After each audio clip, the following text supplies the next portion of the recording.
All right, so why are Arab militaries just so incredibly terrible? Yeah, I know, looking at things from the start of this video, my friends, it sounds like a very provocative statement, but I mean this in the most literal sense possible. We're not talking about terrible in the sense of, oh, like the great and terrible hordes of Genghis Khan of old or anything like that. No, no, we are talking about terrible as in horribly incompetent. And that is something that has been seen time and time and time again. And to explain that, I'm going to need to clarify exactly what it is that I mean. I swear, sometimes when I'm covering this stuff, it really seems like the world is out to get you. And unfortunately, in some cases, that's actually true with your data, which is why I'm actually glad that today I'm sponsored by Cloaked. Because, my friends, here's the scam that nobody really talks about nowadays. Data brokers are making billions selling your info to spammers, scammers, and stalkers. Like every time that you sign up for literally anything, whether it's a free trial for some kind of news source, a newsletter, a pizza app, something, you're just feeding into this kind of machine. And then they're betting that you won't really do a thing about it. And to be honest, most people don't really do anything. But here's the thing, most services out there will go and remove your data after it's already been leaked, which is something that, sure, that's helpful, cool. But that's like bailing out of a boat that already has a hole in the bottom. Because every single time that you go and sign up for something new, you're creating a brand new vulnerability, which is why, actually, among all these services that I've tried, I've actually really liked Cloaked because Cloaked finds where your data is being sold and then it gets it removed, sure. But then the part that actually changed the game for me is that this app lets you also generate unlimited burner emails, usernames, etc., so that every single time you're going and trying to sign up for something for a free trial, you can just use a burner email or something like that, and then boom, you don't really have to worry about any of it. You give them garbage, and then you can just call, text, and email through those burners right inside the app, and it's totally functional, totally anonymous, and it's fine. Data brokers can't really tie any of it back to you, so when they go to sell it, they just paid real money for just fake information, and it's kind of funny for that. You're the one that is playing them at that point. Cloaked literally flips the entire industry on its head, which is something that I'm absolutely here for. Plus, dark web monitoring, a built in VPN, password manager, AI spam call filtering, and a $1 million identity theft insurance policy. It is insane just how much you can actually get. So here's what you can do. Go to cloak.com/history of everything, drop in your phone number, run the free security scan. Takes literally just a few seconds, and you can see right away if your social security number or something is sitting out there for sale right now. And the longer you wait, the more that your info potentially gets bought, sold, and traded. So if you're ready to take it back, that same link gets you 30% off of any plan. Do it now. Your future self will thank you. With that being said, my friends, back to the show. Throughout the modern era, Arabic speaking military forces have consistently struggled to achieve real or, at the very least, consistent battlefield success, despite oftentimes numerical advantage or technological advantages or different types of advantages they would have depending upon the time, the place that one is looking at. Don't believe me? Yeah, just go and look back in history. Historical examples include the Egyptian regular forces performing extremely poorly against Yemeni irregulars during the 1960s, Syrian forces requiring overwhelming firepower to try and establish control in Lebanon during the 70s, Iraqi forces demonstrating horrible incompetence against a destabilized Iranian military in the 1980s while failing to defeat Kurdish forces over 3 decades. You have mediocre Arab military performances on all sides during the 1990 Kuwait conflict, and generally speaking, you have just poor outcomes in any military confrontation with Israel. And my friends, what it is that I just listed right there are just some of the events of the late 20th century. You have the more recent events with the Syrian civil war, the conflict in and surrounding Gaza, and the Saudi efforts in Yemen, which actually, on that note, and I know I'm going to mention over the course of this video here, I will need to do a full video on that as the whole thing may be preparing to reignite again, but we'll see about that. I'm going to have to do that in another video. Either way, the big question, as we asked here in the beginning, is why do these predominantly Arab militaries tend to be just so incredibly awful? Well, yes, multiple factors contribute to this pattern, including economic limitations, you have ideological constraints, technical deficiencies, etc., etc. The most significant explanation appears to be more rooted in the cultural characteristics and societal structures of what we would see in Arab states. This is something that seems to inherently limit or outright destroy the possibility of effective military organizations. Now, for those of you that are watching this right now, I know that was a very strong statement, and what I just said may sound to some people as overly broad or possibly even racist or something like that. But no, please, I had to be very careful over the course of writing this video to make you understand that is not what I am talking about here. This is a very real problem, and these cultural factors end up manifesting in a pattern that tends to be seen over and over and over again with very real consequences that are very obvious and easy to identify. We were talking about the tendency for over centralization of command, discouragement of initiative at junior officer levels, a lack of organizational flexibility, manipulation of information flows, which is a huge aspect in and of itself, and systemic problems in leadership development, which is something that tends to happen in states where it's like, oh, you're not allowed to question the people that are on top. And that is not something that is exclusive to Arab cultures. I want to make that clear. But all of these traits that I have just listed are seen time and time again, no matter what Arab state you are looking at. Most, if not all, of the issues that I just listed here are persistent problems to this very day. But why? And how, for that matter? How is that a thing? Well, that, my friends, is what it is that we're hoping to answer here today as we ask again the question of why are Arab military so terrible? But to answer that, you can't just look at the past 50 or 60 years. Now, this is actually a problem that has a much older foundation. And so, as always on the history of everything, we need to first establish some context. And so, with that said, let's go ahead and dive in. First up, the inheritance. It's probably going to throw a lot of people off here at the beginning. But to understand the Arab military incompetence of today, we have to first go back around 500 years to the time of the Ottoman Empire. Which, yes, I know, and I know there's going to be comments that immediately stop the video right there, comment something, and then don't even look at what was said afterwards. They may even go off the video and not understand. I know the Ottoman Empire was a Turkish empire, not an Arab one. But please hear me out. This is actually extremely important to our story today. Basically, for roughly 400 years or so, from the point of the Ottoman conquest of the Mamluk Sultanates in 1516 until around 1918, when eventually, the Ottoman Empire would fully collapse, Arabs were a subject population within a Turkish ruled empire. And this is not a small detail here at all. Like, this is actually extremely important. The great European military traditions that would come to dominate warfare, the kind of Prussian general staff, the French levy en masse, the Napoleonic corps system, the British regimental structure, etc., all these different innovations that you would see take place in Europe would develop organically over centuries within societies that owned their own armies. They fought their own wars. They absorbed their own defeats. And then they built institutions that were based off those lessons that they learned from those defeats. The Arab world didn't really have this. There was no continuous experience, as military command in the Ottoman system was overwhelmingly just Turkish. The Arabs were a subject people, not citizens. They were a subject people that were taxed, they were conscripted, and they were administered as a kind of separate thing. Of course, even though I say that, there were obviously exceptions, and they really do matter. I don't want people to think that I'm being unfair here because that's not the case. I'm trying to explain the story fully. You have the Tanzimat reforms in the 19th century, which did extend conscription into the Arab provinces. And by the late Ottoman period, there was a genuine cohort of Arab officers that had passed through the Mekteb-i Harbiye, which I'm probably butchering the pronunciation of, and I apologize. Over the course of this entire video, there's going to be a lot of things that I mispronounce, but I'm trying here. We'll put that up here. This was basically the Ottoman War College in Istanbul, and in some cases, the Staff College. Now, these men, the one who successfully made it through here, Nuri al-Said, Jafar al-Askari, Yassin and Taha al-Hashimi, Maulid Mukis, all of these were arguably competent professional soldiers that were trained in a German influenced system, and they would become the founding military and political elite of states like Iraq that would follow. Now, this part that I just mentioned here, this is extremely important because many would join the secret Arab nationalist society of Al-Ad. They would defect to the Sharifian Arab Revolt in 1916, and then they ended up as the officer corps of the Hashemite states that would follow. Which, okay, pause.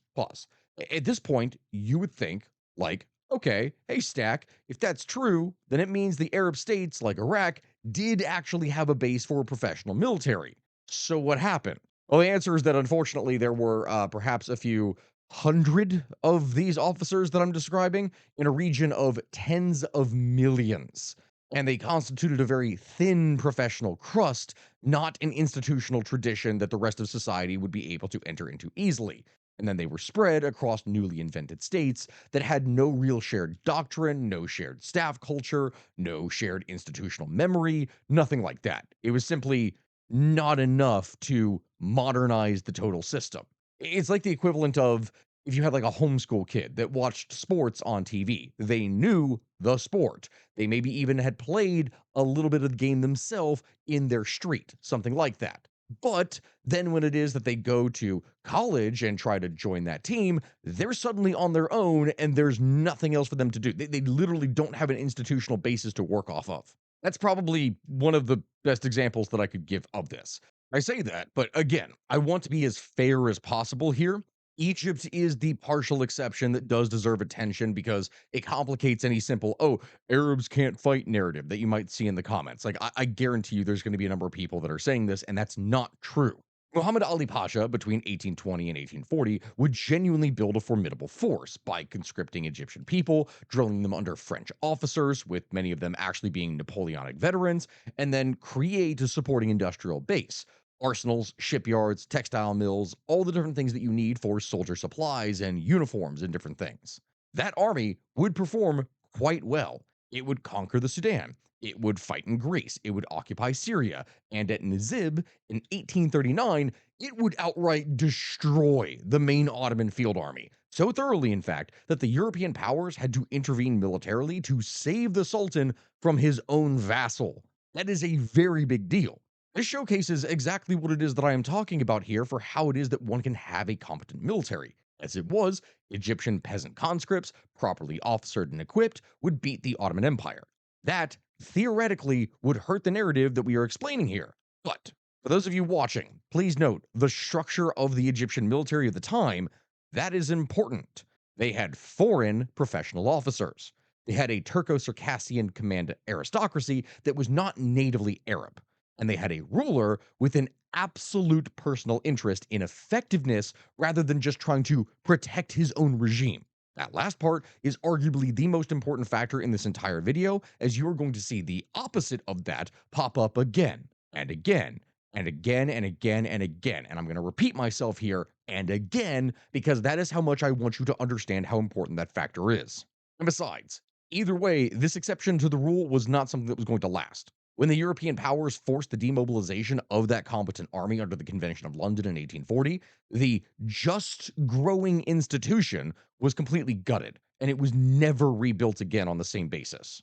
So, from here, then, we move on to the first example of the recurring theme that I said would pop up again and again, with the Arabi Revolt of 1881 to 1882. Politics, both racial and the normal kind, would take priority as native Egyptian officers, resenting exclusion from the top ranks by the Turco Circassian elite, would mutiny and take over the state. Ahmed Urabi's army was then destroyed at Tel Ekbir in 1882 by a British night attack, and Egypt was subsequently occupied. The British would then rebuild the Egyptian army under a British Shadar with British officers explicitly as an instrument not of like, oh, trying to build up a strong military, but for colonial control. And they deliberately limited its capacity for independent action. So that right there is going to take Egypt out of the story for pretty much the next 40, 50 years.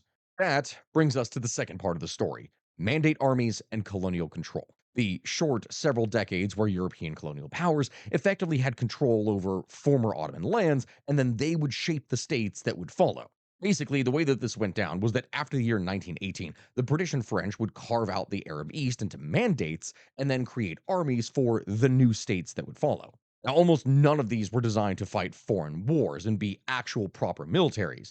They were designed to police potentially unruly populations. Which, this would be fine as long as nothing really rocked the boat. But remember, my friends, this is the Middle East that we're talking about here. And that is obviously not the case. It's not exactly a beacon of stability and never really has been in history.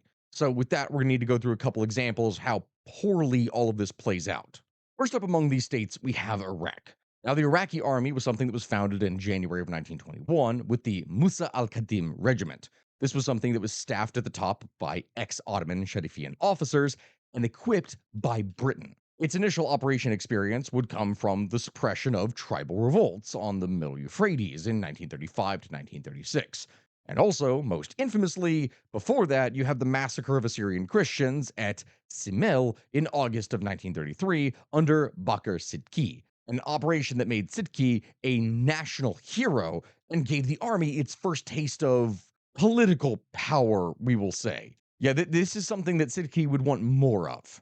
In October of 1936, Sidki would launch what is generally recognized as the first modern military coup in the Arab world, going and bombing Baghdad and then forcing the government out.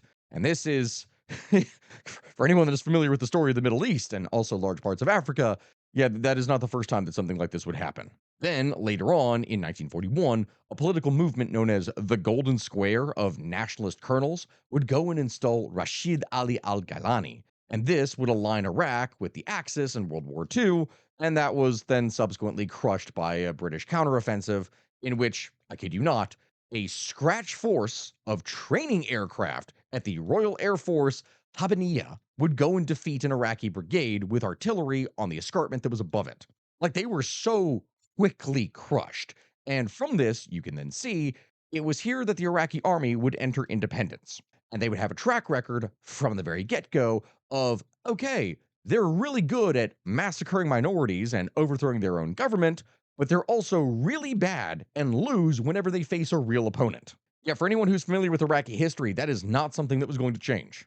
After that, we have both Syria and Lebanon. The French would build the Troupes Spécialistes du Levant, or like the Specialist Troops of the Levant, which I'm going to use like an English name here for this because I hate trying to pronounce French. But this is something that was built on an explicitly sectarian basis. And that is something that is very important here. Recruitment was drawn disproportionately from minorities, the Alawites, the Druze, the Circassians, Christians, etc., because these communities tended to be more poor, marginalized, and therefore reliable instruments against the Sunni urban notables and elites who dominated the more nationalist movements.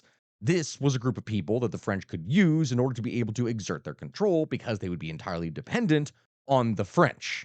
Among all of these, though, the Alawites in particular saw the military as one of the only avenues for upward mobility that was available to them in society. And so they would sign up in numbers vastly disproportionate to their share of the population.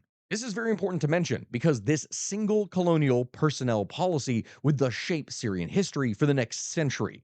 It is, in fact, the direct causal chain that leads us to the Ba'athist Military Committee of the 1960s, to Hafez al Assad's seizure of power in 1970, which would solidify Alawite control, and that leads to the sectarian character of the Syrian state, and from that, the Syrian civil war that begins in 2011, which did not end until this last year in 2025 with mass sectarian violence. And all of that began with the French post World War I. But we are getting ahead of ourselves here. We are not that far along yet, and before it is that we move on, I do need to mention that just like with Egypt, I have to point out an exception to the story: Jordan. The Arab Legion, founded in 1920 to 1921 by F.G. Peake and then expanded under John Bagot Glubb from 1939, is arguably the great counterexample of the Mandate period. This was a force that was small, it was long serviced with long serving soldiers, professionally British officered, and recruited heavily from Bedouin tribes throughout the Desert Patrol, with very strong regimental identities and a genuine bond between officers and men. It was, for all intents and purposes, an actual competent military, and it fought competently in Iraq as well as Syria in 1941. And later on, this would be the only, and I mean the only, Arab force that would actually fight consistently well in 1948. This being, of course, after Egypt, Syria, Iraq, etc., would all go and attack Israel and lost horribly. The reason I bring that up is there's a lesson that is embedded here. It is a lesson that Arab soldiers in a well designed institution with actual competent junior leadership can fight perfectly well. That is something that everyone who's watching this video should keep in mind over the course of everything that we are about to cover next, because that and the whole regime issue that we're going to be talking about later, that is going to be one of the most important factors of this entire discussion. And that right there is something that, again, I want people to see. I am not making an argument based on racial features. We are talking about societal and political culture, which in turn means that we're going to have to go on to the next part: 1948 and the disaster that poisoned everything. Yes, my friends, I just mentioned 1948 and the attack on Israel and how utterly incompetent Arab forces were. Saying that does not even begin to describe, though, just how bad it actually was, because holy crap. Yeah, the armies that invaded on the 15th of May, 1948, totaled around maybe 25 to 30,000 men initially against a Jewish force that at the beginning was roughly around 30,000 when it started, that eventually grew to past 100,000 by the war's end through both mobilization and immigration. Yeah, this is something that a lot of people don't understand. The Arab side was actually numerically inferior, technically speaking, in terms of fielded combat power for most of the war, which is a fact that inverts the popular narrative entirely because most people think Israel was outnumbered. It was not, actually. It was simply attacked on all sides, which forced it to divide its own forces. More important than numbers, though, was the total absence of unified command, as well as the contradicting political objectives that ruined just about any Arab effectiveness. As an example of what it is that I'm talking about, you have King Abdullah of Transjordan, who had been in secret contact with Israel, most famously through two meetings with Golda Meir, the Jewish prime minister, and this this is something that you wouldn't normally expect, but his war aim was not to save the Palestinian people or anything like that. No, no, no, no. His goal was to seize the Arab allocated portions of Palestine for himself. Yeah, he didn't want to destroy Israel. He just wanted to take more territory for himself. Egypt ultimately would enter the war substantially to prevent Abdullah from actually achieving that particular goal, but also because King Farouk himself of Egypt wanted to annex territory himself. So not only did he want Abdullah to not be the guy that would be the hero of the Arabs, he wanted that for himself and to seize territory. Iraq would go and deploy its own large force that then sat largely inert, not doing anything around Jenin. Like they did basically nothing under the standing order of, and I'm not kidding when I say this, Maku Awamir, which actually means there is no orders. Like a military force was just sent in and then didn't do anything, really. And then, on top of that, Fazi al Kawachi's Arab Liberation Army is something that would operate as its own independent freelance formation with its own agenda, not really working with any of the other powers. Yes, technically speaking, there was a nominal Arab League command structure that should have unified the militaries in some course of action, but it commanded, in practice, absolutely nothing. So it's like all of these militaries were being sent in piecemeal and then not really doing anything competently. In comparison to that, the Arab Legion that I mentioned here before under Jordan actually performed pretty well. They at least managed to hold Latrun against 4 or 5 successive Israeli assaults, controlling the road to Jerusalem, and they took the Jewish quarter of the Old City. They fought a disciplined professional campaign within their own logistical means, and Glubb, their British commander, was very acutely aware that he didn't have enough ammunition, he didn't have enough reserves, he didn't have an industrial base behind him that could support a protracted conflict. So he played it smartly. Egyptian forces, by contrast, would advance up the coast and get stopped at Adhalam Bridge near Ashdod, and then they progressively get cut apart in Operations Yoav and Horev. A brigade was surrounded in the Fallujah pocket, and among the officers that were besieged there was a young major by the name of Gamal Abdel Nasser.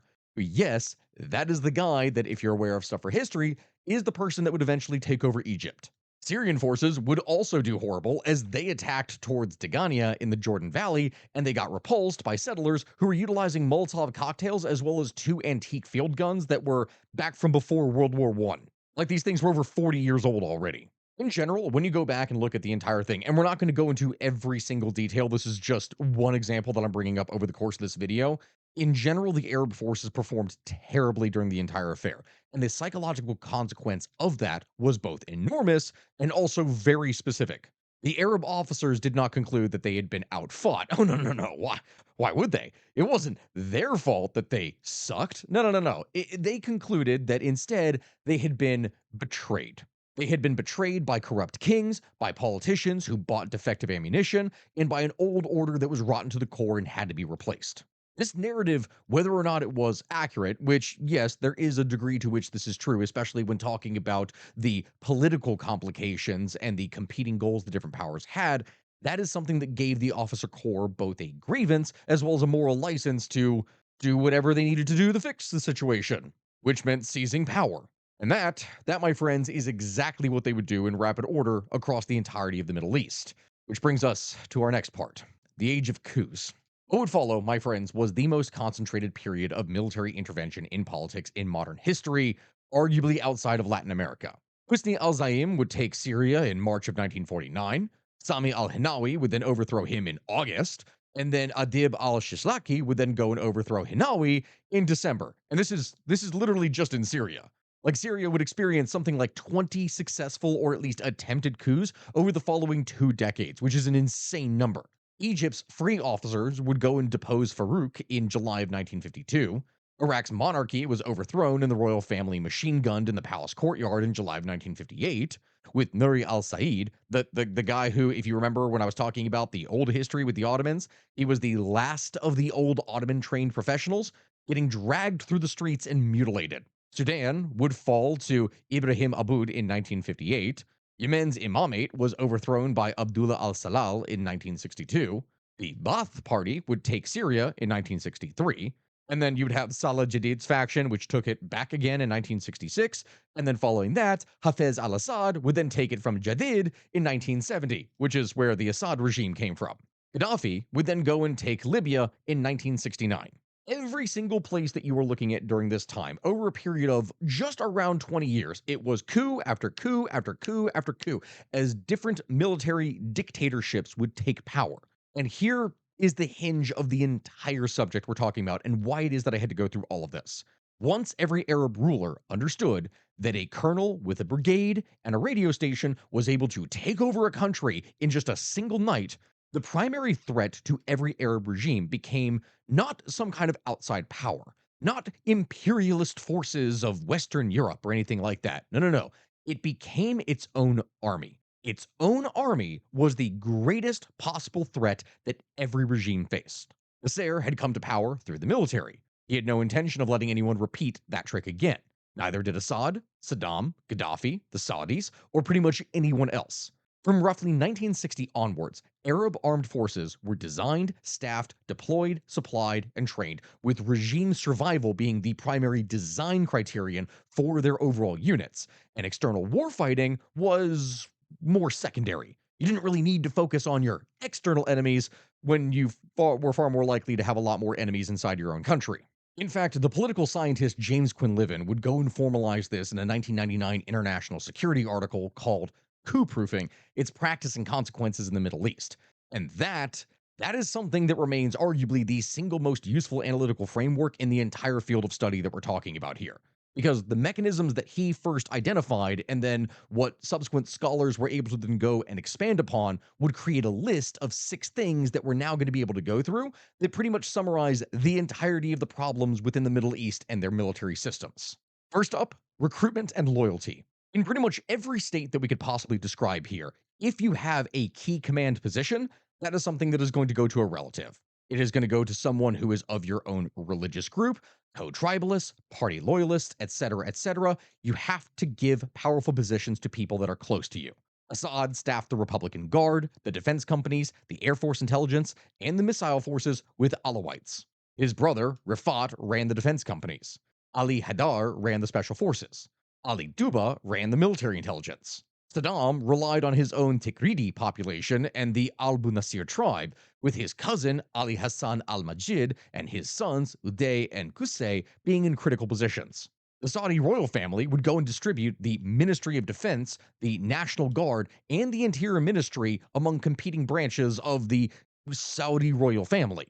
The direct military consequence of this is that the talent pool for anyone that wants to get a senior command post is not that it's going to go to the best officer in the country, but rather you get potentially the best officer from a demographic slice that comprises maybe like 10% of the country tops, which is then further filtered for personal loyalty because loyalty ends up being way more important than actual competent ability. Like, it is not inaccurate to say that competence becomes a secondary criterion at best. At best, it is second. More than likely, it is way lower. And under a sufficiently paranoid ruler, being competent is actually something that could disqualify you, not actually help you. Second up, we have parallel and counterbalancing forces. If you were an Arab state, you did not want to have a singular strong military, because doing so meant that if one thing went wrong within that military, everything could turn against you. So you have to keep it divided, and you have to keep it competing with itself. This is actually something that is a very similar strategy to what it is that the Nazi Germans had done back during World War II. To just give examples what it is that I'm talking about here, Iraq had the regular army, the Republican Guard, the Special Republican Guard, the Fedayeen Saddam, and the Popular Army. All you have like five different types of military forces. And then the best equipment and pay would go to the units that specifically protected the regime, not the regular forces that were used for the overall defense of the country. Syria had the defense companies, and then later the Republican Guard, the 4th Armored Division, and the Special Forces. Saudi Arabia maintains the Saudi Arabian National Guard as its own fully separate tribal army with its own budget, bases, procurement, and chain of command, explicitly designed as a counterweight for the regular armed forces. These kinds of parallel structures fracture the national command system. It creates a competing logistics chain. It prevents unified training. And it means the country's best combat power is deliberately positioned around the capital to protect the regime rather than at the front where it can protect the country. This is something that is seen time and time again, and is made even worse by our third aspect here: multiple overlapping intelligence services that watch the officer corps and each other. What I mean by that, my friends, is that you could very easily say that the societies that you would find in the Middle East are definitely not high trust ones. And that goes triple for the military. Iraq under Saddam had the Mukhabarat, the Amn al-Am, the Amn al-Qas, and the military intelligence, all different kinds of intelligence services or spy agencies that would report separately and were all incentivized to find plots within the country and potentially from other government agencies that potentially could be a threat to Saddam. Syria had at least four Mukhabarat branches, and the effect on an officer is pretty blunt and straightforward. Any behavior, literally anything that could draw attention, was dangerous. Initiative is something that draws attention. Innovation is something that draws attention. Being brilliant is something that draws attention. That is not something that you wanted to do in any of these regimes because you were then seen as a threat. Saddam would go and execute hundreds of officers over 3 decades, including some of his most effective, such as Air Force Commander Muhammad Madlum al Jabari. And after the Iran Iraq War, he arranged the convenient helicopter death of Defense Minister Adnan Khairallah. This is a person whose war record had made him way too popular, and potentially from that, he was a threat to Saddam's rule. As a result of this, the rational survival strategy for literally any Iraqi general was to be mediocre. Like, you had to be competent enough that you were able to somewhat do your job, but not so competent that you drew the attention of a government official, and specifically Saddam, that could get you executed because you're seen as a threat, even if you have no plans. In addition to that, you had to show outwardly complete deference and loyalty. Anything that goes against that is something that would get you killed. Of course, it's not like necessarily you would have the opportunity to be able to do anything against the regime in the first place, because even if you were loyal, they weren't going to give you a chance. Because that brings us to our fifth aspect: restriction of unit autonomy and combat capacity. For anyone who's familiar with Warhammer 40K, and I know it sounds odd that I'm bringing this up here right now, there is a concept within the Imperial Guard of this fantasy sci-fi universe where, oh, the different regiments of the Imperial Guard are, generally speaking, not given combined arms. Like, you're not going to have an Imperial Guard regiment that has both artillery and tanks and all other kinds of aspects for it that give it the ability to respond to different threats. You have regiments that are designed to do very specific things, and that is it, because if a regiment goes traitor, this means that it's not going to have the capacity to be able to create much damage because, oh, it's a unit that is entirely composed of just artillery. They don't have a lot of infantry equipment to be able to hold a line. They just have really big guns. That's the idea that we're talking about here. This same thing applied all across the Middle East. Ammunition would be stored separately from units, and it was released only on central authorization. Fuel would be metered and measured. You couldn't really steal any of it, at least not without bribing an official, which was also something that was very common. Units were forbidden to communicate laterally without going through headquarters, so you couldn't have one officer of one unit talking to another officer of another unit. They had to both send a message to headquarters to then relay it to the other in order to make sure that they weren't potentially going to side with each other. The reason for this is because horizontal officer coordination is exactly the mechanism by which the first coups managed to succeed and were organized in the first place. Large scale realistic maneuvers involving multiple formations moving on unpredictable axes? Yeah, that was not something that was going to happen. Those were avoided. Because if you had units that were going to work together and potentially do something with each other, this would look like an organized coup, something that was in progress, something they could potentially disguise as just a training exercise.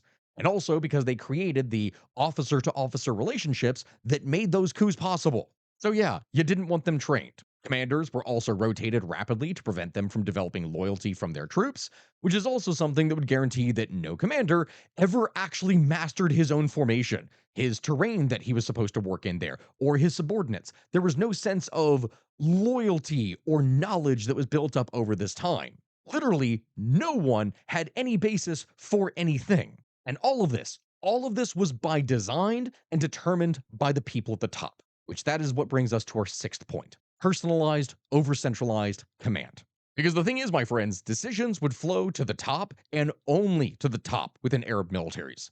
This is something that has oftentimes been described as a cultural trait of Arab societies, and yeah, there is a degree of cultural reinforcement that makes this commonly take place. But the immediate cause that you see here is not just from culture, it is a political issue. Because a system where subordinates cannot act independently is also a system in which subordinates cannot conspire independently to potentially overthrow the government.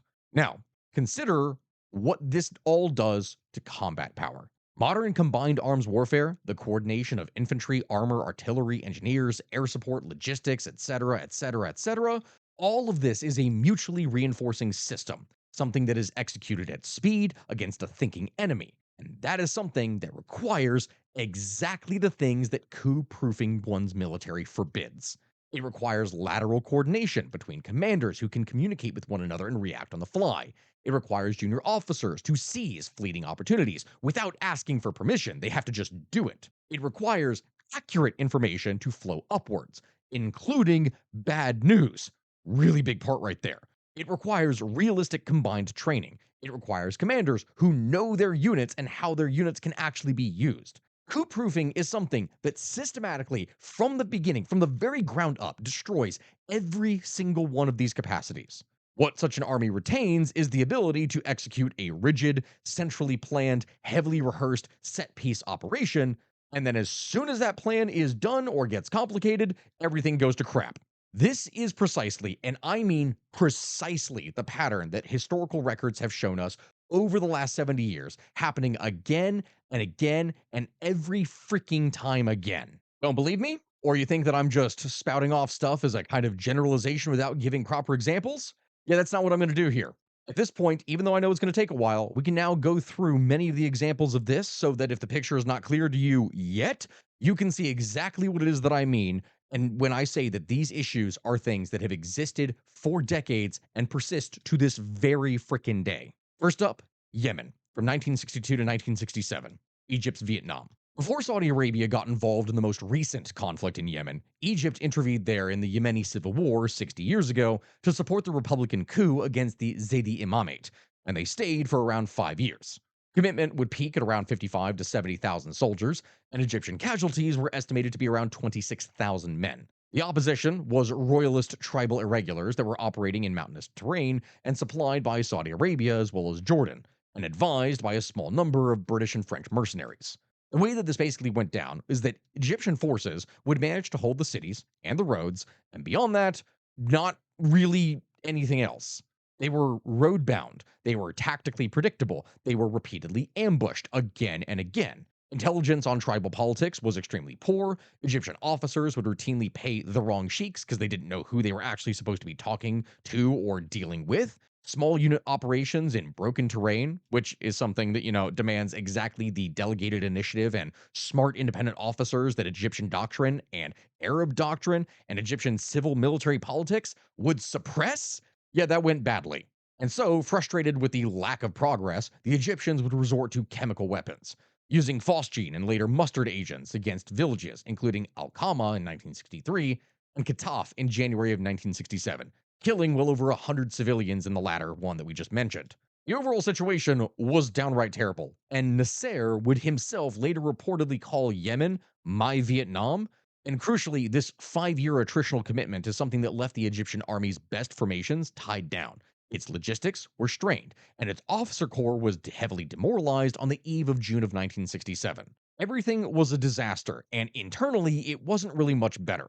Field Marshal Abdel Hakim Amer, which was Nasser's old friend and the man who actually ran the armed forces, had spent the period of this time converting the officer corps into basically his own personal patronage network, the Amer Group. He would promote people based off loyalty to himself and even block Nasser's attempts to professionalize his own military forces. And that, my friends, is what leads us right into 1967, arguably one of the purest demonstrations that we could possibly present, as the Six-Day War is the textbook case of incompetence just neatly spelled out. After all, as the name implies, it only took like 6 days. To explain what it is that I'm talking about here, on the morning of the 5th of June, the Israeli Air Force would launch Operation Focus with essentially every combat aircraft it possessed, around 180 to 190 airframes committed in the first waves. And this was timed for 7:45, just after the Egyptian Dawn Patrol had landed and while senior commanders were commuting. In roughly 3 hours from this time, the Egyptian Air Force just ceased to exist as a fighting force. Some 300 aircraft were destroyed, mostly on the ground, on unhardened aprons, neatly lined up. It was like shooting ducks, except the ducks are paralyzed on the ground. Egyptian air defense failure was compounded by an extraordinary institutional failure, that being what I mentioned here before.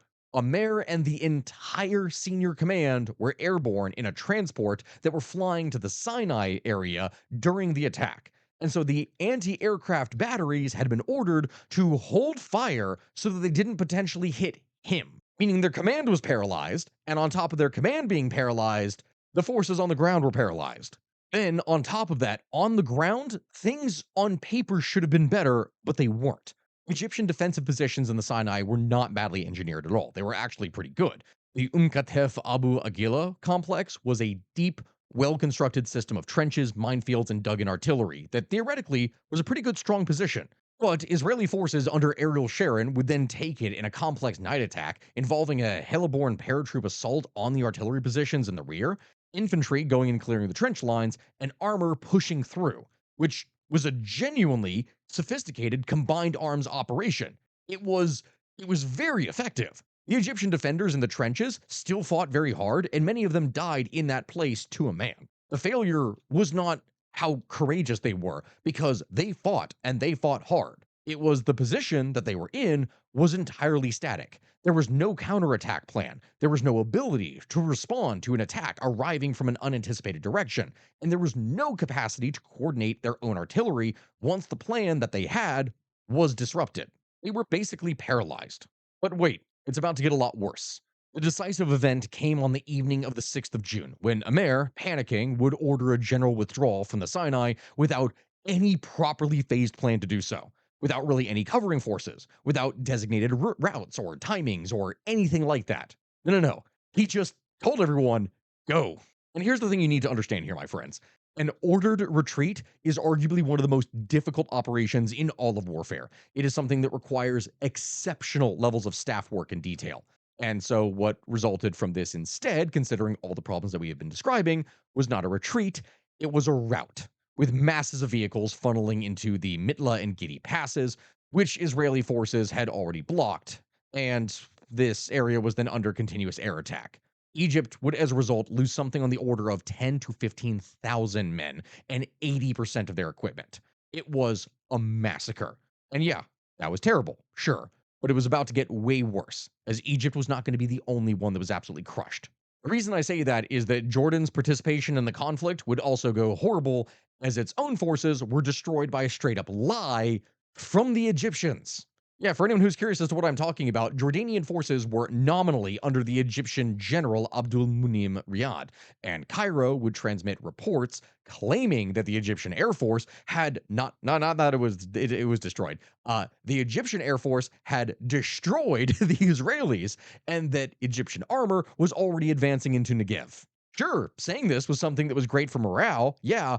The only problem was that it was a complete and total fabrication and was in fact the exact opposite. So Jordan, for their part, thought that this whole thing was real, and they acted upon it and committed to a full attack. King Hussein of Jordan would later describe the whole thing as him being told that he was joining a victory, when in fact he was joining a collapse. Jordan would as a result lose the West Bank and East Jerusalem in about 2 days. The 40th and 60th Armored Brigades were shredded by Israeli air power on the roads. And in general, it was just ripped apart. After them, Syria, on the other hand, which is a force that would go and further the crisis through cross border raids and manufactured Soviet intelligence reports of Israeli troop concentrations, which is not good because the stuff wasn't accurate. Yeah, they sat almost entirely passive on the Golan for 4 days, while Egypt and Jordan were absolutely destroyed. They did launch a few weak probes, sure, and then they lost the Golan Heights in a day and a half of fighting on the 9th to 10th of June, partly because the Damascus radio would go and announce the fall of Quneitra before it had actually fallen. And this is something that ended up triggering the collapse of positions that we're actually still holding. Literally, once again, bad information led to total failure and collapse. In the end, total Israeli dead, maybe fewer than 1,000. Arab, though, maybe 20 to 25,000. It was a crushing defeat. Now, theoretically, that right there could be the end of this entire video, but it's not, because this was, technically speaking, actually followed by the 1973 October War, which I have to mention this here, my friends, because this both shows what Arab armies could actually do competently and also precisely where their ceiling was. And I need to explain that. You see, Anwar Sadat of Egypt, having removed the old, more corrupt officer corps of Emir's patronage network, as well as the Soviet advisory presence, would then go and empower actual, genuine professionals. You had Chief of Staff Saad el Shazli above all, along with the War Minister Ahmad Ismail Ali and Artillery Chief Muhammad Abdel Ghani el Ghamaseh. These were genuinely skilled individuals, and Shazli's insight was to design a campaign around what exactly his army could actually do rather than what he wished it could do and what his sycophants that were below him would tell him was totally awesome and great news and not in fact a fabrication because they wanted to protect their own lives and jobs. And that's important because what it is that Egypt would do during this time is they would construct a plan. That plan was constrained, it was very specific, and it was rehearsed to an extraordinary degree.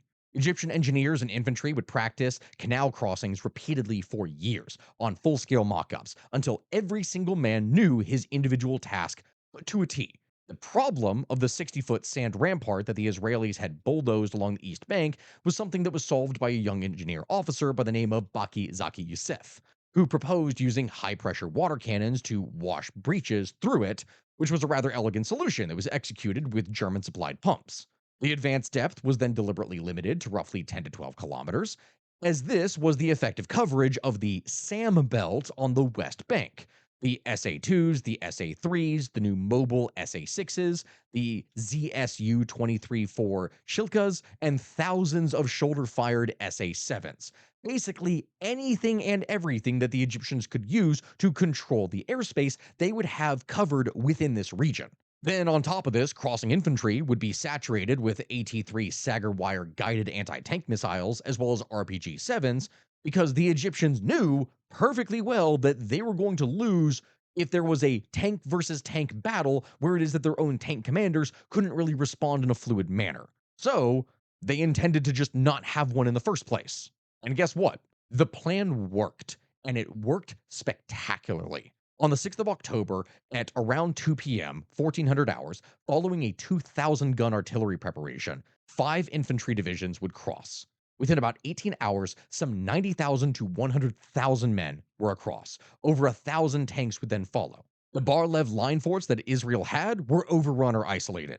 Israeli armored counterattacks were then made piecemeal and without infantry or artillery support, and this went poorly. Most notably, Avran Adan's disastrous 8th of October attack, which ran into massed Sagar and RPG fire and was completely mauled. On the Golan, 3 Syrian infantry divisions with 2 armor divisions and around 1,400 tanks would then attack 177 Israeli tanks and manage to break through in the south. And from that, came within a few kilometers of the escarpment. Syrian heliborne commandos would then go and capture the Israeli position on Mount Hermon in a genuinely well executed special operation.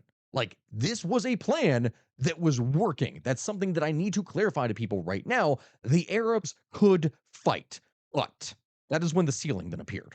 On the Golan, Syrian forces failed to exploit the southern breakthrough because subordinate commanders would not act without orders. They wouldn't do things of their own initiative.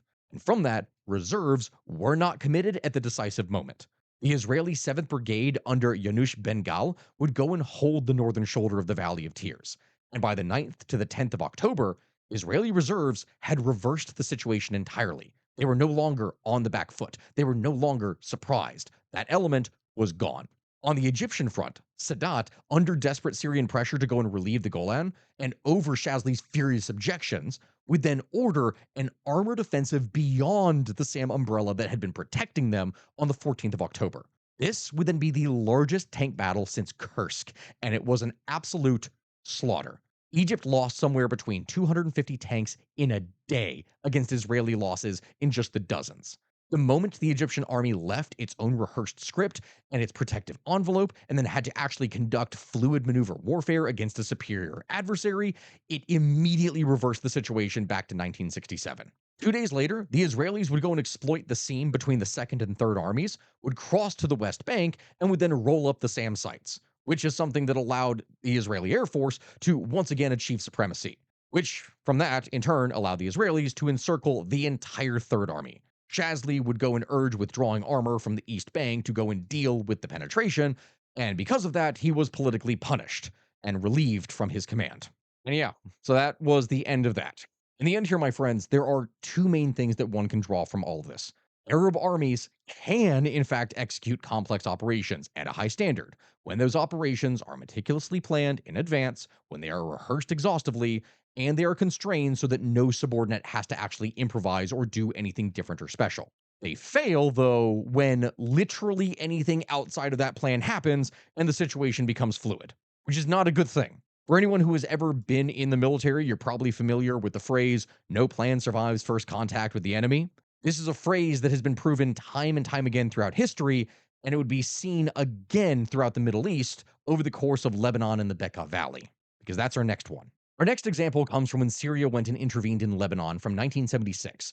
And this was a long exercise in not an application of skill, but rather brutality and firepower. Most notably at Tal Azatar, and then later in the annihilation of the Hama uprising in 1982, where Rafat al Assad, the guy that we talked about here before within Syria, his defense companies managed to kill somewhere between 10,000 and 40,000 people.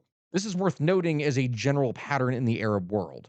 You have coup-proofed armies that are frequently very effective at killing unarmed civilians, and then quite ineffective against, well, armed opponents that can actually fight back.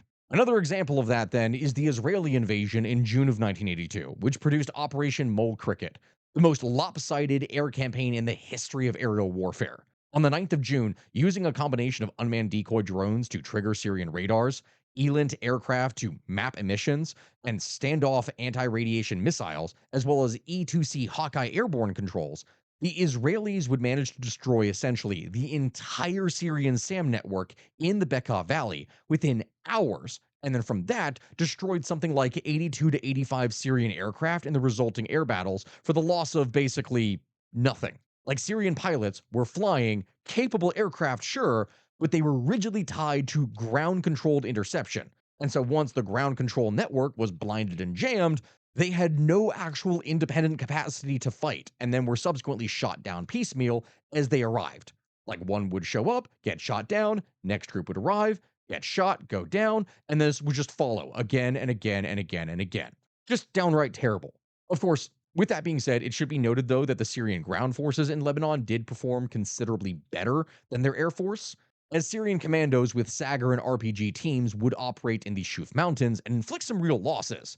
And at Sultan Yaqub, a Syrian ambush would badly bloody an Israeli tank battalion.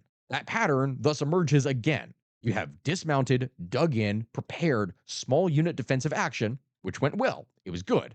But if anything was complex or fluid, or if it demanded greater understanding of technology and complex operations with individual initiative, yeah, that whole thing would just immediately become catastrophic. It would not work out at all. That is, once again, the pattern that we would see. And of course, from here, you then have the big one that would follow, the Iran Iraq War. 8 years of painful learning.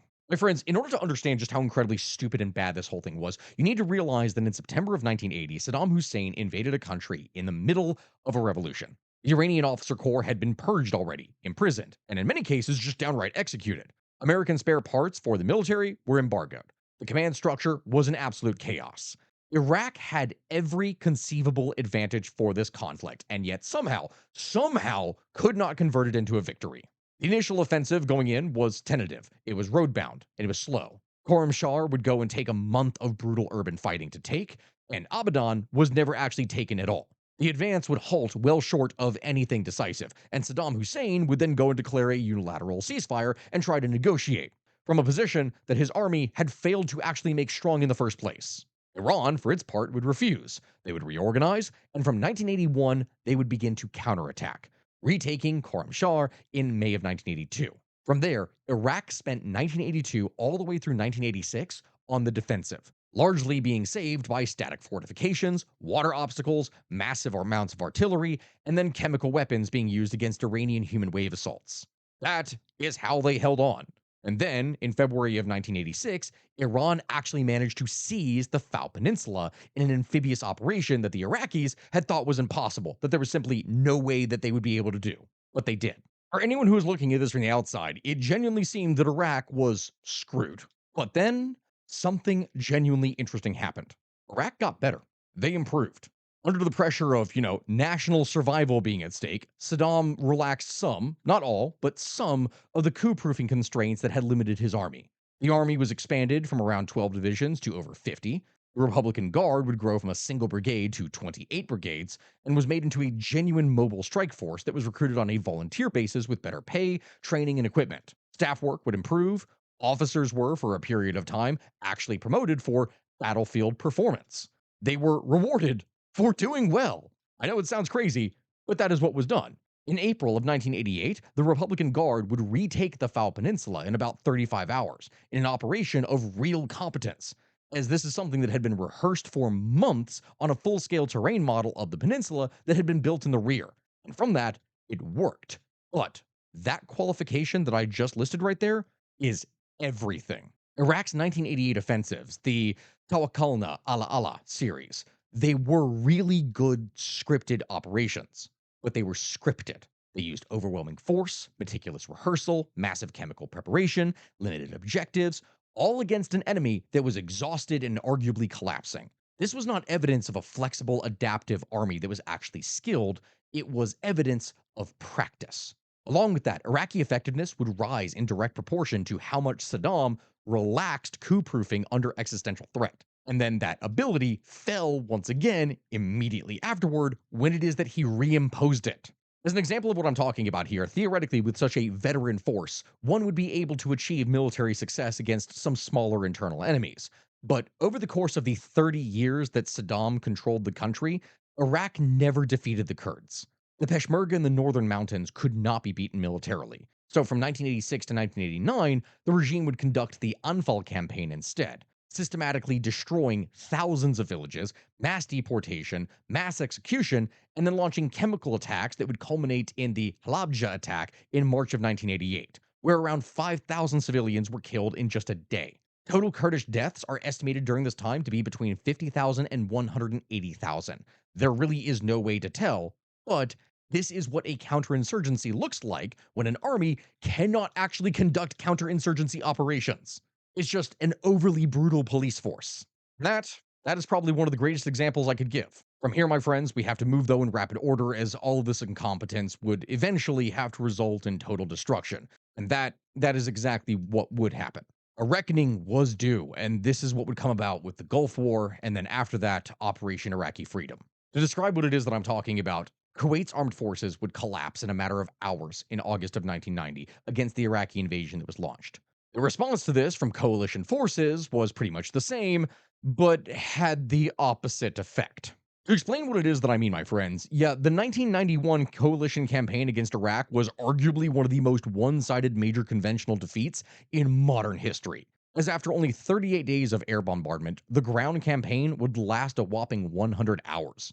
Iraqi armored losses ran to over 3,000 tanks, while US ground combat deaths in general numbered only around 148, of which a substantial fraction, around 35, was from unfortunate friendly fire. It was a one-sided slaughter. To explain what it is that I mean, there are two engagements that perhaps crystallize this whole thing.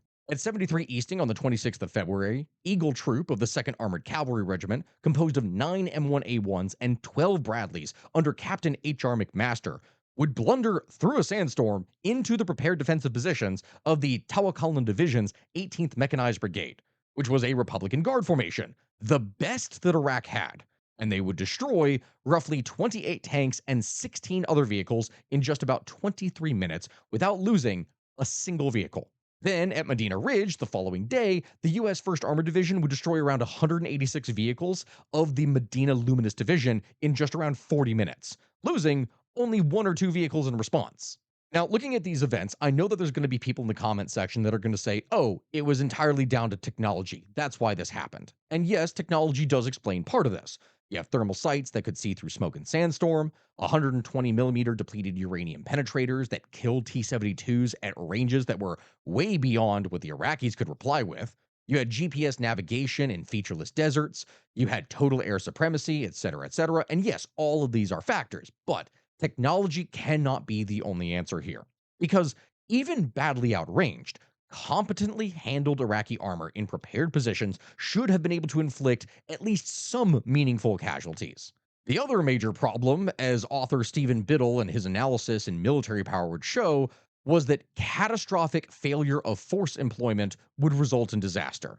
Iraqi positions were poorly sighted with inadequate cover and concealment. Unit reconnaissance was essentially non existent, so that the Iraqis had no idea where the Americans actually were. There was no capacity to change their defense against an attack from an unexpected direction. Combined arms integration was basically non existent, and Iraqi gunnery was poor in general.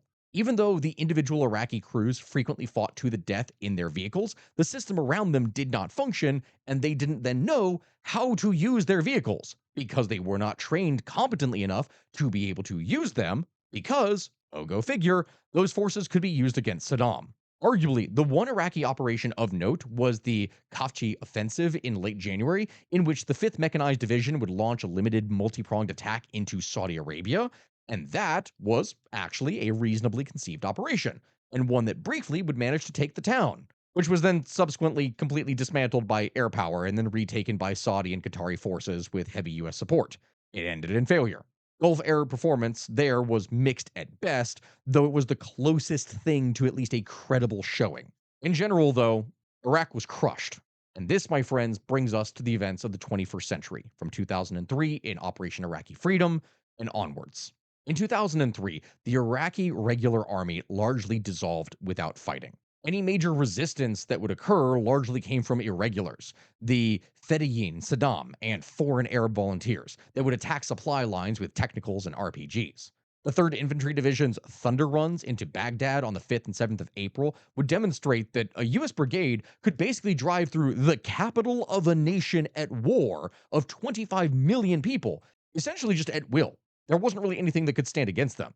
Iraq would capitulate, it would be dissolved, and then afterwards would have to be rebuilt from the ground up, resulting in something that was one part competent, but also one part horribly incompetent, as once again, the Arab military problem cycle would continue. First up, I'm going to stress the incompetent part. The post 2003 Iraqi army was rebuilt with American money and training, which arguably that should mean, hey, we have a significantly more competent force.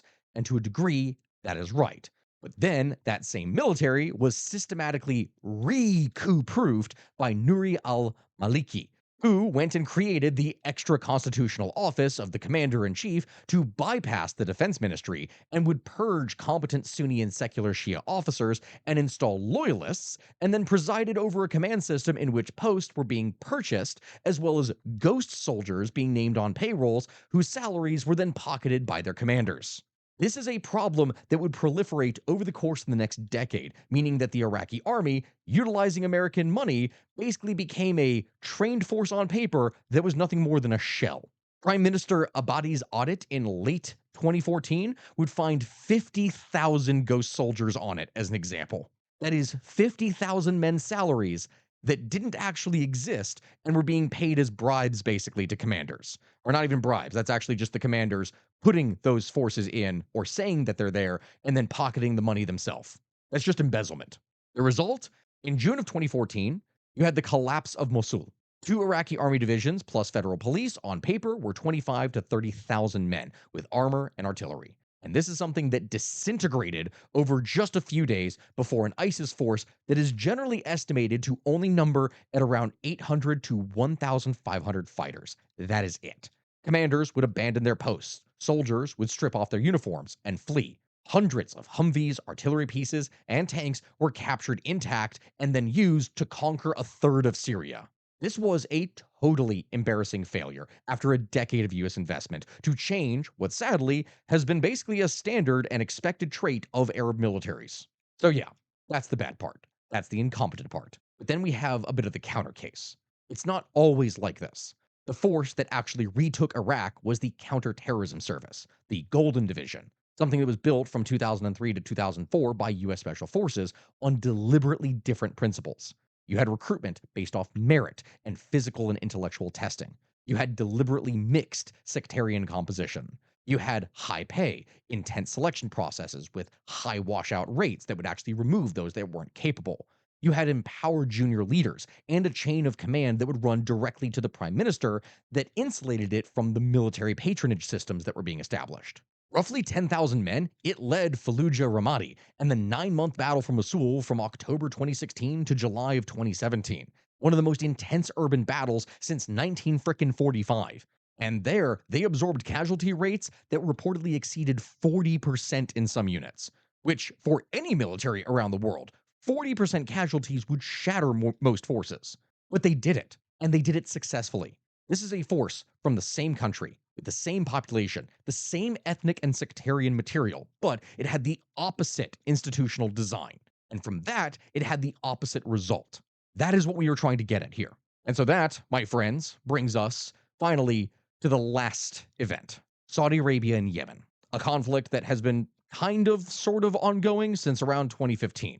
This is the final and the latest example that we have here today, and something that I am going to have to do a dedicated video on in the future. So let me know if you want to see that down in the comment section here below. But to explain this, on the night of the 25th to the 26th of March 2015, just after midnight, Saudi Arabia would go and launch Operation Decisive Storm with heavy airstrikes on Sana'a, leading a coalition of more than 10 nations against the Houthi movement, Ansar Allah, which had ousted the internationally recognized government of Adraba Mansur Hadi. Now, the stated objective of this coalition was the restoration of Hadi to power and the expulsion of the Houthis from the capital, which Saudi diplomats assured the United States would take only around 6 weeks for the Houthis to be defeated. As it was, though, it took roughly 6 weeks just to name the second operation.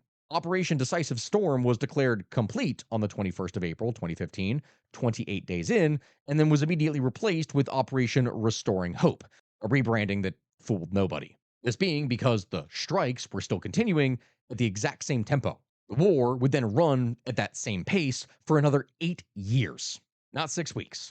Now, the thing is, Saudi Arabia has been among the top 5 global defense spenders in the world, and the highest in the world as a share of GDP. They are equipped with F-15s, Typhoons, M1A2s, and the full Western catalog. They have the equipment. But it has been unable to defeat the Houthis, a movement of impoverished Zaidi Highland tribesmen. Saudi ground forces have repeatedly been ambushed and routed on their own territory in Jizan and Najran, with the Houthis in 2019 going and releasing extensive video of what they claimed were 3 captured Saudi brigades. Saudi forces seemingly couldn't really do anything, and so they used outsiders instead. Riyadh would go and contract Sudanese troops, and the United Arab Emirates would go and hire Colombian mercenaries and other Latin American mercenaries to do ground operations.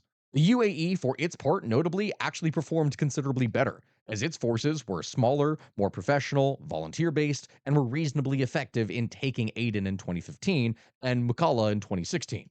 But their effectiveness rested heavily on Yemeni proxy militias and Western contractors, not their own forces. And they withdrew from that main effort in 2019. Yeah, you may remember when I did a video talking about how the United Arab Emirates had kind of screwed themselves over geopolitically a while back. This is one of the primary examples of that, as the anti-Houthi coalition was weakened, as Saudi Arabia and the UAE developed very different strategies and goals for this war. While Riyadh was focusing more on airstrikes and proxy funding and blockades, Abu Dhabi was concentrating on southern and central Yemen with entirely different objectives. Yeah, the UAE went and undermined Saudi war goals by backing rival Yemeni militias. Above all, the Southern Transitional Council, which sought secession and the reestablishment of an independent South Yemeni state. In August of 2019, the STC would go and seize Aden from the Hadi government, and that government was the entire point of the war in the first place. Like, they were supposed to restore that government, and this screwed over Saudi Arabia big time. Hadi, having been routed from Sana'a in 2015, and now having lost Aden in the South's largest port, what remained of his legitimacy was just completely shattered. No one really supported him. The separatists had created a civil war within the civil war, with Saudi Arabia consistently backing losers, while the UAE had spent 3 years building up their own power, meaning that the coalition fighting the Houthis had just split its loyalties between arch enemies and everything falls apart. Really, from that point, there was simply no more hope. The war for the Saudis ended not in victory, but in them leaving. On the 29th of March 2022, the coalition would announce a cessation of hostilities to facilitate political talks. After which, Houthi and Saudi officials began bilateral negotiations that were mediated by Oman under UN auspices, with most restrictions on commercial goods being lifted by April of 2023. Now this right here, that detail, is very important to mention here. Note the structure of that settlement. Bilateral Saudi Houthi talks. Riyadh would go and negotiate directly with the enemy over the head of the government that it had gone to war to restore. This is what capitulation basically looks like when just phrased diplomatically. It was yet another Arab military failure. Now, while that right there, as I said before, needs its own video, especially with recent events in Iran heating things up again, the honest summary in the end here of this video, my friends, is this. There is nothing inherently wrong with Arab soldiers, whether that is from something that is racially or within the bounds of Islam, technically speaking, or anything like that. And I don't want people in the comments or anyone who's watching this to think that that is what I am talking about and comes away with that answer. But there has been a great deal wrong with the cultural and political systems that own them. And those systems produce the armies they need, which are armies that are designed more to protect their own ruler from his own colonels rather than the country from its enemies. The tragedy is that these two purposes are almost entirely opposed oftentimes, which has led to nearly a century of just outright failure that is unlikely to change anytime soon. That answers the question of why do Arab militaries suck? And I hope that you all will ask more questions in my comment section and you join me here next time as we try to answer those questions by looking back through history. That is the end for today's video. Thank you all very much for watching. I really do appreciate it, and I hope to see you here in the next one. Goodbye, my friends.